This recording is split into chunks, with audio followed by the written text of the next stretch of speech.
Baik, kita langsung mulai untuk praktek akuntansi istisna ya.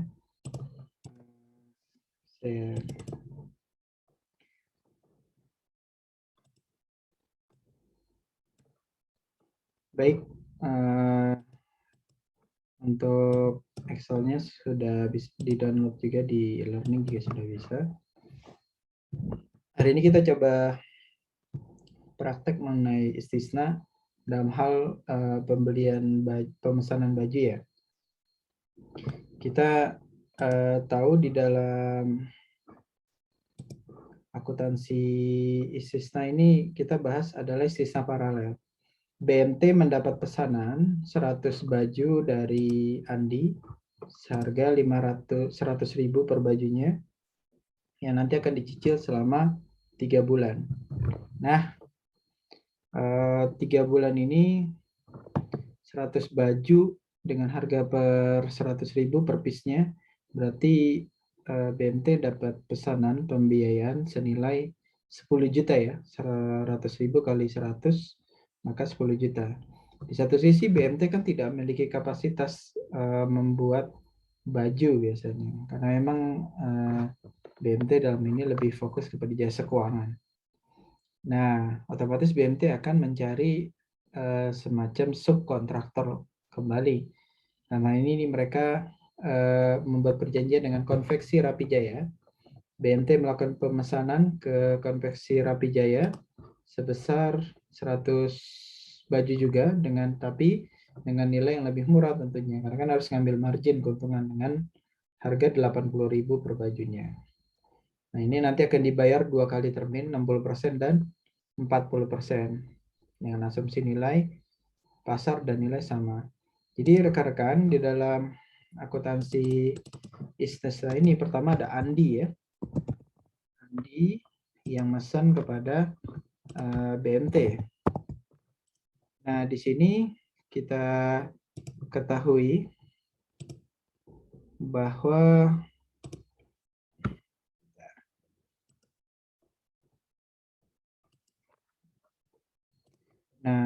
Andi dengan mesen ke BMT ini berarti BMT berperan sebagai penjual dalam hal ini dan Andi sebagai pemesan. Jadi BMT di sini tuh sebagai penjual.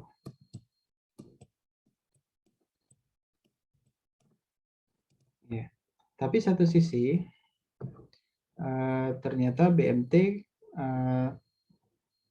dia tidak bisa mengadakan sendiri, otomatis dia ke Konveksi Rapi Jaya.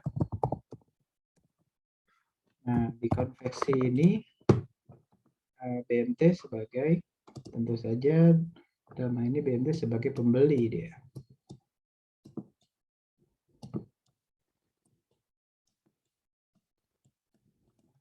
Nah, jadi ini disebut paralel. BMT satu sisi kepada Andi dia sebagai penjual, tapi kepada konveksi dia sebagai pembeli. Jadi rekan-rekan, ini yang disebut akad istisna paralel. Di dalam syariat tidak boleh ada dua akad dalam satu transaksi, karena itu akan membingungkan, tidak jelas akadnya mana. Namun perlu dipastikan bahwa antara Andi dan BMT dengan konveksi itu adalah akad yang terpisah. Akad yang terpisah. Jadi kalau ada apa-apa, misalnya Andi nggak mau bayar, itu nggak ada hubungan antara pemesanan BMT yang mesen kepada Konveksi Rapi Jaya. Karena memang akadnya terpisah. Jadi bisa dipastikan di dalam akad istisna paralel ini dia tidak merupakan dua akad dalam satu transaksi. Jadi memang transaksi yang terpisah, tidak saling berhubungan. Karena itu jangan sampai kalau Andi nanti bermasalah itu malah berpengaruh kepada pembayaran kepada konveksi, tidak boleh. Seperti itu. Oke. Nah, dalam BMT melakukan pemesanan kepada Rapi Jaya ini terpisah ya. Di sini titik tekannya. Oke, yang pertama, Bang Andi memberikan DP senilai 1 juta sebagai tanda jadi. Karena ini pesanan memang harus ada biasanya akad istisna ini ada tanda jadi dulu DP, down payment.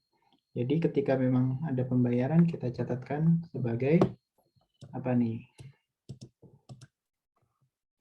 Nah, pada 3 Januari BMT melakukan yang namanya Andi melakukan pembayaran DP. Maka sekali lagi ini pencatatannya versi BMT ya. Pencatatannya versi BMT. Jadi sudut pandangnya sudut pandang BMT. Nah, ketika Andi bayar DP maka yang diterima BMT adalah duit, bukan terima kasih. Jadi terima cash sebesar 1 juta di debit. Kreditnya adalah termin istisna. Mungkin teman-teman baru menemukan istilah di istisna ini dengan istilah termin. Ini sebenarnya termin istisna ini nanti masuk ke dalam kelompok kewajiban dia. Ada contohnya nggak? Ini dia nih. Jadi dia masuk ke dalam kelompok kewajiban. Jadi kan udah DP. Kenapa masuk kewajiban? Karena si Andi ini udah DP, tetapi barangnya belum diterima. Sama kayak kita bayar down payment, tetapi memang barangnya belum diterima, maka BMT itu sudut pandang dia terima duit, tetapi dia belum memberikan barangnya. Artinya dia punya kewajiban.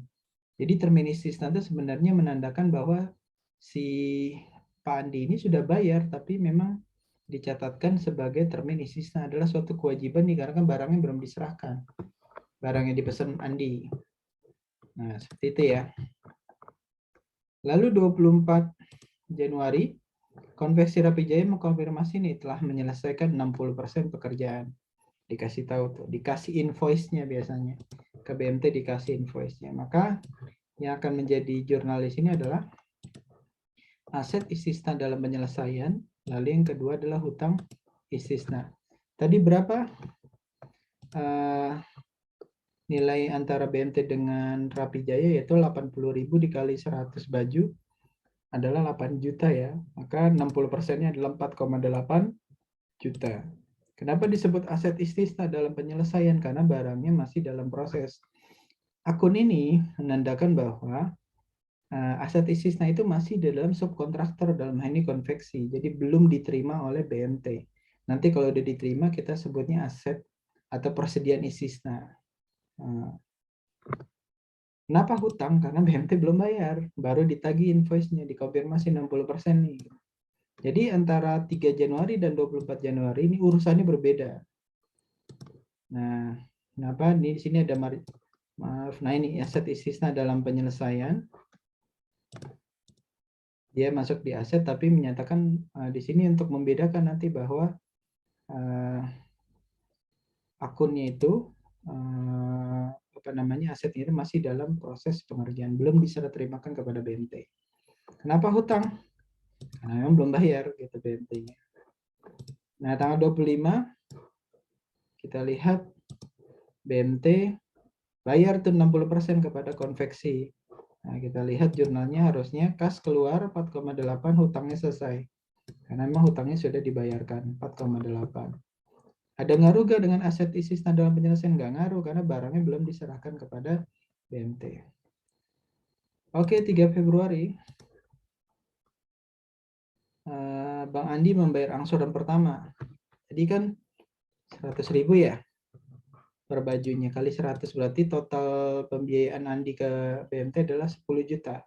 Sudah DP 1 juta, berarti sisa kewajibannya tinggal 9 juta. 9 juta dicicil 3 bulan, berarti per bulannya 3 juta. Nah, Andi bayar nih angsuran pertama sebesar 3 juta. Nah, kas diterima oleh BMT. Sekali lagi ini pencatatan versi BMT. Kas diterima 3 juta, lalu termin istisna 3 juta. Kenapa lagi-lagi termin istisna? Karena Andi belum menerima barangnya. Jadi masih termin istisna. Sekali lagi ini versi Andi ya. Kalau urusan aset istisna dalam penyelesaian tuh urusan dengan konveksi. Sekali lagi ingat, ini pencatatan yang terpisah sebenarnya. Nah, pada 14 Februari, Konveksi Rapi Jaya mengkonfirmasi telah menyelesaikan 40%. Jadi udah 100% nih. 40%-nya adalah 3,6 ya. Jurnalnya sama. Aset istisna dalam penyelesaian 3,2, utang istisna 3,2. Kenapa utang? Karena belum dibayar. Lalu tanggal 15 sama juga si BMT bayar tuh yang 40%-nya. Maka utang istisnanya selesai, kas keluar 3,2.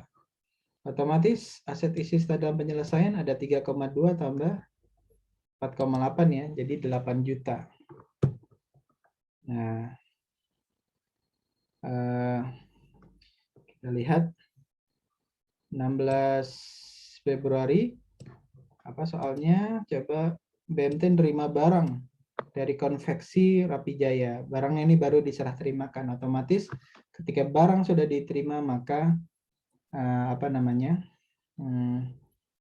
aset istisna dalam penyelesaian harusnya dinolkan, dihapuskan, berubah menjadi aset istisna atau persediaan istisna.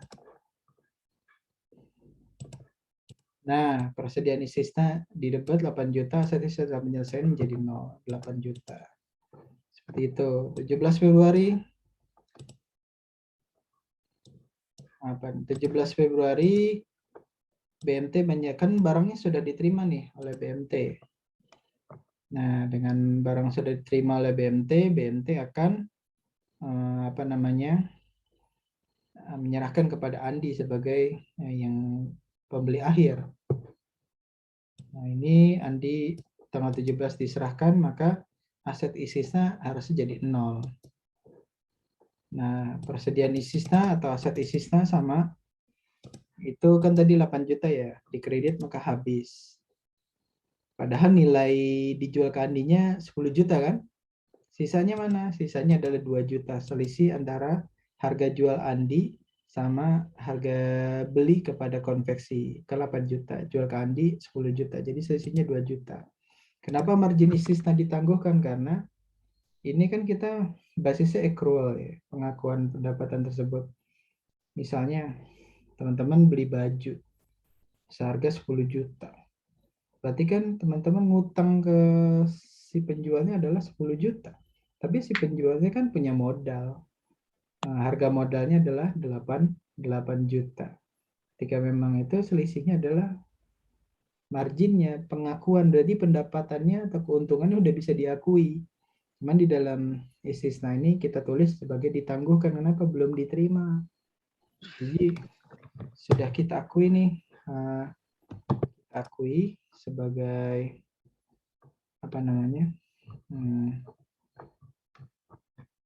sebagai pendapatan, tetapi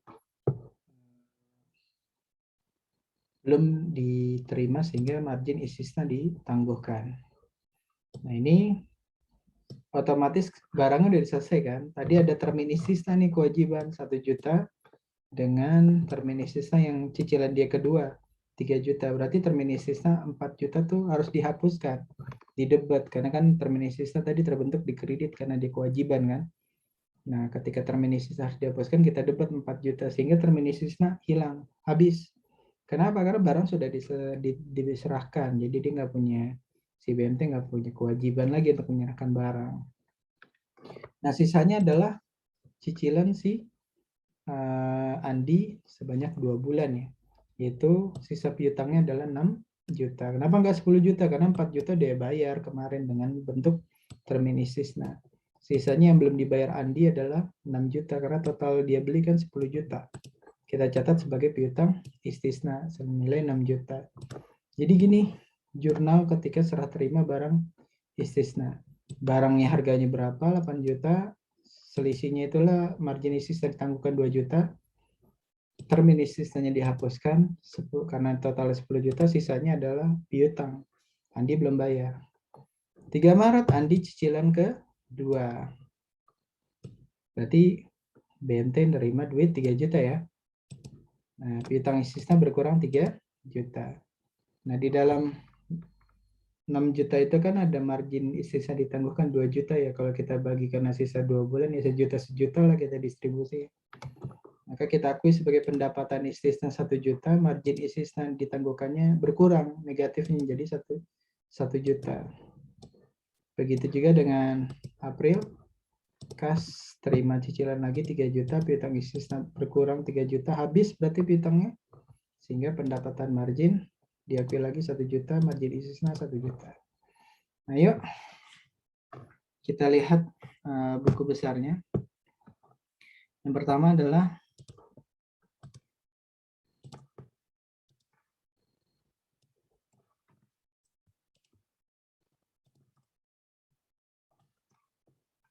kas ketika memang ditemukan kas 1 juta, termin sisa 1 juta pada 3 Januari, maka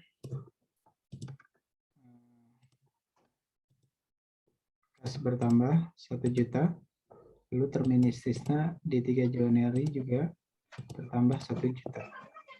Termin istisna itu di kewajiban sehingga dia posisi di kredit. Langsung lapke udah biar gampang.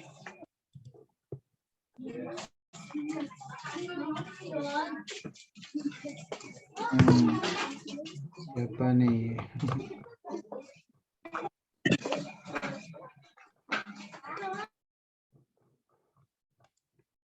Yang belum di mute.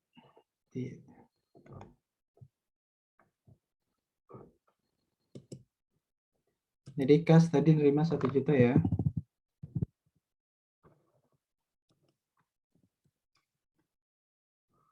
Maka termin istisna tadi show balance ya.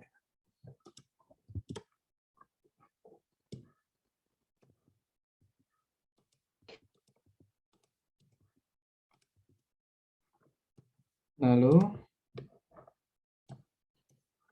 di tanggal 24 aset istisna adalah penyelesaian, selalu hutang istisna 4,8. 24 Januari ada itu hutang istisna 4,8.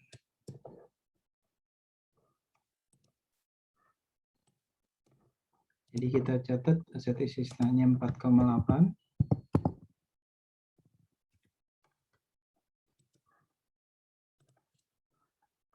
Lalu hutang istisnanya juga 4,8.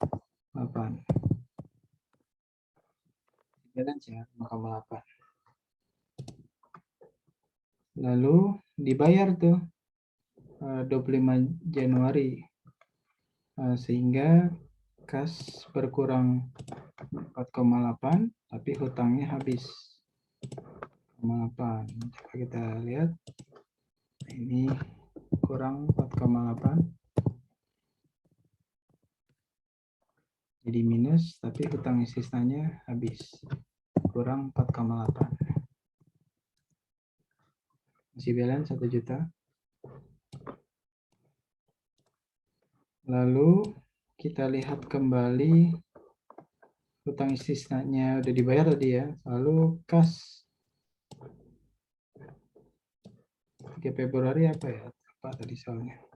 Oh ya, Bang Andi bayar angsuran pertama. Kas termin istisna 3 juta. Ada penerimaan di 3 Februari di kas. Lalu termin istisna juga bertambah. Nah, berapa? 3 juta ya. Kas tambah tadi 3 juta. Lalu termin istisna juga tadi bertambah 3 juta. Si balance 4 juta. Lalu strategi 14 Februari si Rapi Jaya tadi konfirmasi ya udah nyelesain 40%-nya. Kita ada aset istisna dalam penyelesaian di 14 Februari. Lalu hutang istisna bertambah di 14 Februari.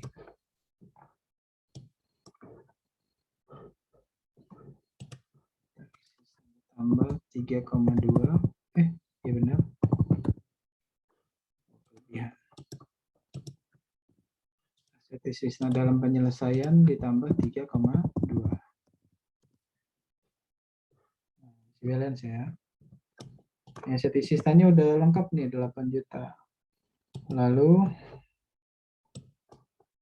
tanggal 15 dibayar ya, sehingga ada kas yang keluar sebesar 3,2, hutang istisnanya habis. Oh, juta kurang 8 juta. Kita lihat tadi 3,2 ya. Kas keluar 3,2.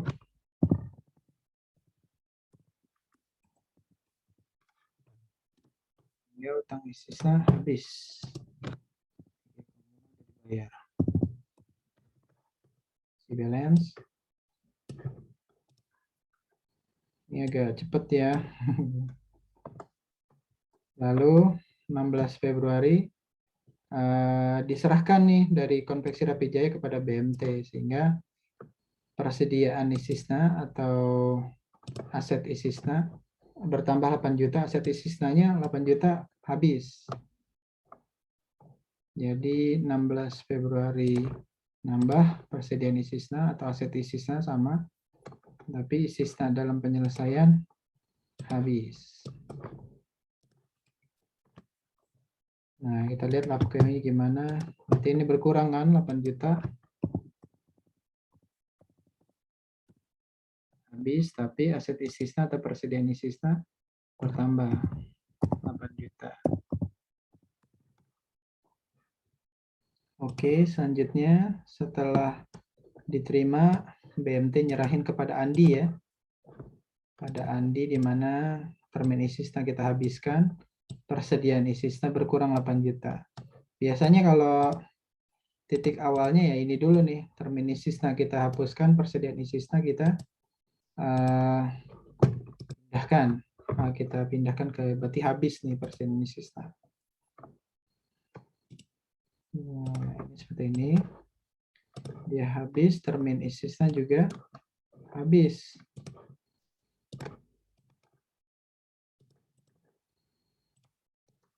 Termin istisna habis. Lihat ya. Termin istisna kita habiskan. Kita aset istisna kita habiskan karena diserahkan ke Andi. Berarti ya udah nggak ada aset lagi, udah diserahkan. Tapi satu sisi ada margin istisna ditangguhkan karena selisih jualnya 10 juta pada modalnya 8 juta. Jadi margin istisna ditangguhkan. Selebihnya adalah piutang karena kan si Andi baru bayar 4 juta, perjanjiannya 10 juta, sehingga 6 juta masuk ke dalam piutang.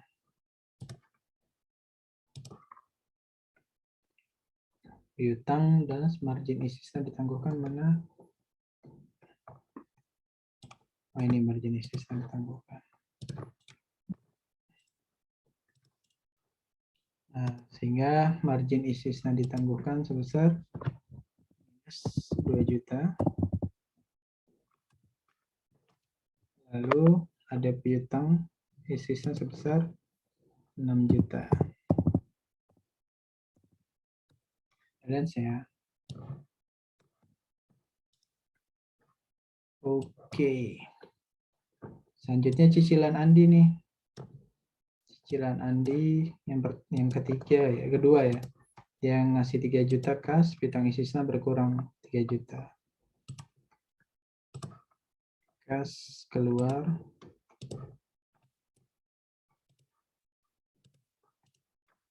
3 juta. Apa namanya, piutangnya berkurang 3 juta, margin istisna ditangguhkan juga berkurang 1 juta kan, diselipin. Lalu pendapatan margin 1 juta.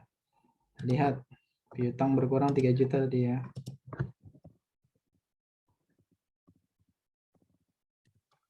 Lalu BMT nerima uang 3 juta. Margin, mana margin ditangguhkan? Oh ini. Jadi kita plusin 1 juta sehingga minusnya berkurang. Lalu ada pendapatan istisna sebesar 1 juta. Nah, sehingga SHU-nya 1 juta. Nah, ini bisa dilihat ya. Masih balance 1 juta. Yang selanjutnya juga sama. Kas terima 3 juta, piutang istisna 3 juta. Pendapatan 1 juta. Piutang istisna juga berkurang 3 juta. Terima duit 3 juta. margin ditangguhkannya berkurang 1 juta. Sehingga di Lakeu margin sisa ditangguhkannya jadi 0, S kurang 0. Pendapatannya bertambah 1 juta. Nah, piutangnya berkurang 3 juta sehingga sudah lunas, tidak ada piutang lagi si Andi. Nah, si Andi udah selesai bayar. Maka sebesar 3 juta. Kurang 0. Sehingga balance 2 juta, sehingga ada penambahan aset nih. Dari mana? Ya udah dari keuntungan tadi 2 juta. Selesai sampai sini dengan posisi ya kas 2 juta, SHU 2 juta. Nah, seperti itu rekan-rekan, ini buku besarnya juga bisa dilihat. Seperti ini. Kita cek total debitnya udah sama-sama gak, total kredit ini ada rumusnya, kita bisa dilihat. Jadi seperti itu rekan-rekan untuk praktek BMT. Nah, ini kasusnya kita ambil laporan keuangan BMT untuk praktek akad istisna ya, PSAK 104. Demikian rekan-rekan untuk diskusi. Kita masuk ke dalam e-learning ya, supaya terekam pertanyaannya. Saya cukupkan. Kita lanjutkan di e-learning pertanyaan. Setelah itu kita akan coba ke materi selanjutnya.